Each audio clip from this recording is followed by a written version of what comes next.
ഇതിനെ ആ ചെറിയ സ്പാൻഡറും കൊണ്ട് കൊടുക്ക്.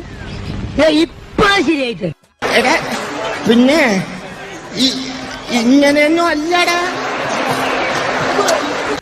അങ്ങനെ നമ്മുടെ കാറിനൊരു പണി കിട്ടിയിരിക്കുകയാണ് ഗൈസ്. അപ്പം നമ്മുടെ കാറിൻ്റെ ഫ്രണ്ട് ടയർ ഇതേ പഞ്ചറായിപ്പോയി.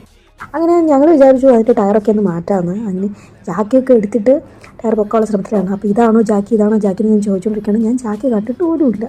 അപ്പോൾ അങ്ങനെ ജാക്കിയൊക്കെ വെച്ചിട്ട് ഞങ്ങൾ ടയറൊക്കെ പൊക്കി ടയർ ഊരാനുള്ള ഒരു ശ്രമത്തിൽ. പക്ഷെ പഠിച്ച പണി 18 നോക്കിയിട്ട് അത് നടന്നിട്ടില്ല.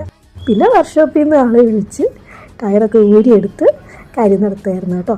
അങ്ങനെ വർക്ക്ഷോപ്പിൽ നിന്നൊരു പയ്യൻ വന്നു. അപ്പോൾ ഒരു ഹിന്ദിക്കാരനായിരുന്നു കേട്ടോ. അതുകൊണ്ട് കാര്യങ്ങളൊക്കെ ഈസിയായി. അപ്പോഴാണ് നമ്മൾ ടയർ അള്ള് വെച്ചാണെന്ന് മനസ്സിലായത്. എനിവേ ഇപ്പോൾ ടയറൊക്കെ ഒക്കെ ആയിട്ടുണ്ട്. എന്തായാലും ഈ അള്ളൊക്കെ വെച്ചത് ഏത് സമുദ്രമാണെന്ന് ഒരു പിടിയില്ല. അപ്പം കാറൊക്കെ ഇപ്പോൾ ഒക്കെ ആയിട്ടുണ്ട് കേട്ടോ. നമുക്ക് വേറെ ടയറൊന്നും വെക്കേണ്ടി വന്നിട്ടില്ല. ഇതിൽ അടുത്തൊരു വീഡിയോ ആയിട്ട് കാണുന്നവരെ ഇറ്റ്സ് ബൈ ഫ്രം ശ്രീ.